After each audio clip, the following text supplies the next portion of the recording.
जितने प्रयास पश्चिम बंगाल में किए हैं उसका दुगना प्रयास तेलंगाना की धरती पे भी సో నితిన్ నవీన్ పర్యటనకు సంబంధించి మరింత సమాచారం మా ప్రతినిధి రాజ్ కుమార్ అందిస్తారు. రాజ్ కుమార్,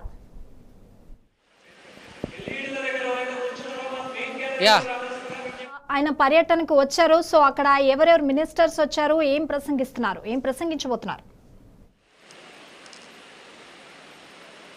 రైట్. సో ఇప్పటి వరకు మనం లైవ్లో చూసాము, రంగారెడ్డి జిల్లా పార్టీ ఆఫీస్ ఓపెన్ చేశారు. అక్కడ ఇంకొక 9 పార్టీ కార్యాలయాలు, జిల్లాకు సంబంధించిన 9 పార్టీ ఆఫీసులు వర్చువల్గా ఓపెన్ చేశారు. ఇప్పటిదాకా మాట్లాడారు.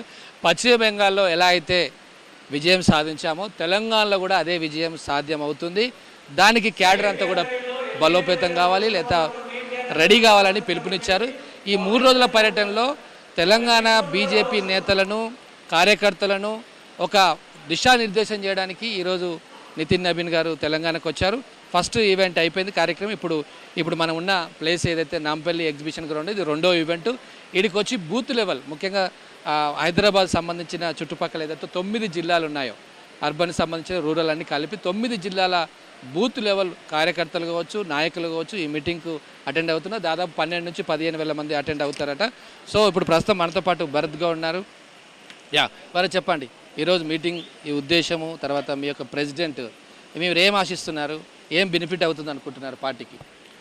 నితిన్ నవీన్ గారు నూతనంగా అధ్యక్షులైన తర్వాత మొదటిసారి ఈ యొక్క 3 కార్పొరేషన్లు కలిపి ఈరోజు బూత్ అధ్యక్షులతో వారు మరి వాళ్ళతో మాట్లాడాలని చెప్పేసి ఈరోజు ఈ యొక్క మీటింగ్ ఏర్పాటు చేయడం జరిగింది. వారు ఒక యువ నాయకులు, ఒక బూత్ అధ్యక్షుడి నుంచి ఈరోజు జాతీయ అధ్యక్షుల వరకు ఉన్నారు. మరి ఒక యువకులు కూడా ఈరోజు భారతీయ జనతా పార్టీలో సామాన్య కార్యకర్త కూడా ఈరోజు జాతీయ అధ్యక్షుడు కావచ్చు అని చెప్పేసి మా పార్టీ మరి ఒకసారి నిరూపించింది. వారు ఎంతో అనుభవం గల మరి నాయకులు. ఇక్కడ మా బూత్ అధ్యక్షులు కానివ్వండి, బిఎల్ఏ టూల్ కానివ్వండి, డివిజన్ కమిటీలు కానివ్వండి, డివిజన్ అధ్యక్షులు కానివ్వండి, ఇలా మా యొక్క జిల్లాలకు సంబంధించిన పదాధికారులు, రాష్ట్ర ఈ యొక్క మొత్తం ఈ 9 జిల్లాలకు ఉన్న రాష్ట్ర పదాధికారులు, వీళ్ళందరితో కూడా వారు మరి చర్చించి రాబోయే కార్యాచరణ ఎలా ఉండాలని చెప్పి కూడా వారు మాకు మార్గదర్శనం చేయబోతున్నారు. రైట్. సో ఇక్కడ మరి రూరల్లో కొంచెం వీక్ ఉంది పార్టీ, అర్బన్లో పర్వాలేదు, హైదరాబాద్లో రూరల్లో వీక్ ఉందని చాలా వార్తలు వస్తున్నాయి. సో దీని గురించి ఏమంటారు? తప్పకుండా రూరల్లో కూడా భారతీయ జనతా పార్టీ పుంజుకుంటుంది. మాకు సంబంధించిన బూత్ ప్రెసిడెంట్లు కానీ, బూత్ కమిటీలు కానీ అన్నీ కూడా మరి ఇప్పుడు జరుగుతున్న ఎస్ఐఆర్లో కూడా బిఎల్ఏ టూలు కూడా చురుగ్గా పాల్గొంటున్నారు. ఏ విధంగా అయితే మరి కాంగ్రెస్ పార్టీ, టీఆర్ఎస్ పార్టీ దొంగ ఓట్లతో ఇంతకుముందు మరి వాళ్ళు గెలవడం జరిగిందో, దాని ద్వారా రాబోయే రోజుల్లో ఫేక్ ఓట్లని కూడా తీపిచ్చి మరి ఇక్కడ కూడా బెంగాల్ తరహాలో మేము తెలంగాణలో కూడా మేము మరి విజయం సాధిస్తామని చెప్పి కూడా మాకు పూర్తి నమ్మకం ఉంది.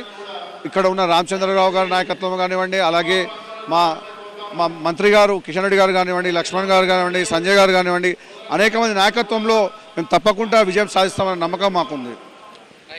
సంగీత, మనం ఇంతకుముందు మనం అడిగినట్టుగా, మనం మాట్లాడుకున్నట్టుగా రూరల్లో కూడా ఈ యొక్క పార్టీ ప్లాన్ చేస్తుంది. ఈరోజు ఈ యొక్క సమావేశం చూస్తున్నా మనం ఆల్రెడీ అక్కడి నుంచి నితిన్ నవీన్ బయలుదేరి ఈ యొక్క నాంపల్లి ఎగ్జిబిషన్ గ్రౌండ్కు వస్తారు. ఇక్కడ దాదాపు 12,000 నుంచి 15,000 మంది ఈ యొక్క బూత్ లెవెల్ ఎవరైతే అధ్యక్షులు ఉన్నారో వాళ్ళు, తర్వాత ముఖ్యంగా ఎస్ఐఆర్, ఎందుకంటే ఎస్ఐఆర్ చాలా కీలకం. ఎస్ఐఆర్ మీద చాలా ఫోకస్ చేస్తూ ఉంది పార్టీ. ఎందుకంటే పశ్చిమ బెంగాల్లో కూడా ఆరోపణలు వస్తున్నాయి. సో కాంగ్రెస్ పార్టీ చాలా ఆరోపణలు చేస్తుంది. దీనిపై కూడా ఈరోజు ఎస్ఐఆర్ మీద చాలా క్లారిటీగా మాట్లాడే అవకాశం ఉంది.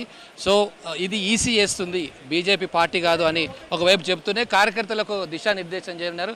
మైపాల్ గారు చెప్పండి.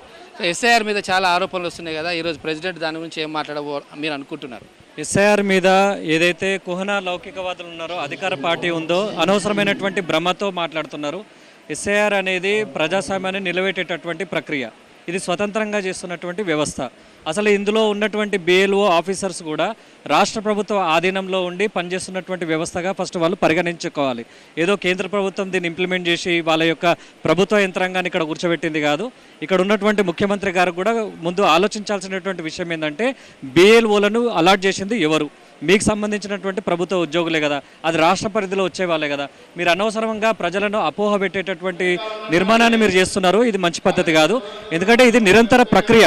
ప్రజాస్వామ్యంలో ఓటు ఉందా లేదా, చనిపోయిర్రా, లేకపోతే 2 ఓట్లతోటి ప్రజాస్వామ్యాన్ని దెబ్బతీసేటటువంటి వ్యవస్థ ఏ రకంగా అయితే తయారైందో దాన్ని నిర్మూలించడానికి, ప్రజాస్వామ్యాన్ని కాపాడడానికి భారతీయ జనతా పార్టీ ప్రభుత్వం ముందుకు తీసుకొచ్చినప్పుడు దీన్ని ఆహ్వానించాల్సినటువంటి విషయం ఖచ్చితంగా ఉంది. ఈరోజు రాష్ట్ర ప్రభుత్వాన్ని కానీ కేంద్ర ప్రభుత్వం కానీ ఇందులో ఉన్నటువంటి ఎటువంటి స్పెషల్ ఇంట్రెస్ట్ అనేది ఏమీ లేదు. ఈరోజు జాతీయ అధ్యక్షులు గారు కూడా ముఖ్యంగా ఇక్కడికి వచ్చేటటువంటి పర్యటనలో భాగంగా ఎస్ఐఆర్ మీద అందరినీ విజ్ఞప్తి చేయడం, అలాగే బూత్ అధ్యక్షులను కూడా ఇక్కడ అవేర్నెస్ తీసుకురావడం, పార్టీ పట్ల ఉన్నటువంటి అవగాహనను పెంచడం, అలాగే రానున్న రోజులలో భారతీయ జనతా పార్టీ తెలంగాణ రాష్ట్రంలో అధికారంలోకి వచ్చే విధంగా మన యొక్క ప్రయత్నాన్ని ముమ్మరం చేయడం. అలాగే మీరు ఒకసారి ఆలోచించండి, జాతీయ అధ్యక్షుడు 3 రోజుల పర్యటన, భారతదేశంలో ఎక్కడ కూడా కంటిన్యూ 3 రోజుల పర్యటన చేయలే. ఈరోజు 3 రోజుల పర్యటన చేయడం, పశ్చిమ బెంగాల్ ఎన్నికల తదనంతరం ఇమ్మీడియట్లీ ఇక్కడ నరేంద్ర మోదీ గారి యొక్క పర్యటన, అంటే ప్రధానమంత్రి గారు కానీ భారతీయ జనతా పార్టీ అధినాయకత్వం కానీ తెలంగాణకు ఇస్తున్నటువంటి ఇంపార్టెన్స్ గురించి మీరు అందరూ గుర్తించాల్సినటువంటి అవసరం ఉంది. జెన్జీ మీటింగ్ ఉంది కదా రేపు. సో జెన్జీ యొక్క ఉద్దేశం ఏంటంటే సిబిఐటి కాలేజీలో పెడుతున్నారు, దాని యొక్క ప్రధాన ఉద్దేశమే భారతీయ జనతా పార్టీ నరేంద్ర మోడీ గారి పట్ల ఈ భారతదేశంలో ఉన్నటువంటి 18 సంవత్సరాలు పైబడినటువంటి ప్రతి యువకుడు కూడా నరేంద్ర మోడీ గారు ఈ దేశానికి ప్రధానిగా ఉండాలని కోరుకుంటున్నారు. ఈరోజు ఈ దేశంలో ఉన్నటువంటి యువత మొత్తం కూడా భారతీయ జనతా పార్టీ వైపే ఉన్నది. అందుకు నిదర్శనం పశ్చిమ బెంగాల్లో వచ్చినటువంటి రిజల్టే కావచ్చు, లేకపోతే ఈ దేశంలో మారుతున్న పరిస్థితుల దృష్ట్యా ప్రతి ఒక్కరు కూడా ఈ దేశంలో ఉన్నటువంటి యువకులందరూ కూడా ఈ దేశానికి నరేంద్ర మోడీ గారు లాంటి ప్రధానమంత్రి ఉండాలని కోరుకుంటున్నారు. ఇప్పుడే కాదు, భవిష్యత్తులో కూడా ఇలాంటి పార్టీయే ఈ దేశాన్ని పాలించాలని భావిస్తూ ఉంది. సో మొత్తం మీద సంగీత ఇది జెన్జీ మీద ఫోకస్, అదేవిధంగా సర్ మీద ఫోకస్, పార్టీ మెంబర్షిప్ మీద ఫోకస్, అన్ని అర్బన్ అండ్ రూరల్ టచ్ చేయబోతున్నారు. వరంగల్ కూడా రేపు వెళ్తున్నారు. కాబట్టి టోటల్గా తెలంగాణలో ఈ 3 రోజుల పర్యటన బీజేపీకి కాస్త బూస్ట్గా ఉండే అవకాశాలు మనకు కనబడుతున్నాయి. సంగీత ఇది నాంపల్లి ఎగ్జిబిషన్ గ్రౌండ్ నుంచి మరికొద్దిసేపట్లో ఇక్కడ సభ ఈ యొక్క ప్రారంభం కాబోతుంది.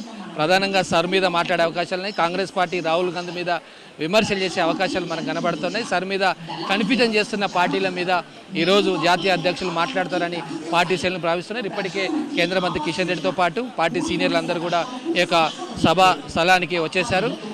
మరి ఒక 10-15 నిమిషాల్లో ఇక్కడ ఈ నాంపల్లి ఎగ్జిబిషన్ గ్రౌండ్లో ఈ మీటింగ్ ప్రారంభం కాబోతుంది. Right Raj Kumar, thank you.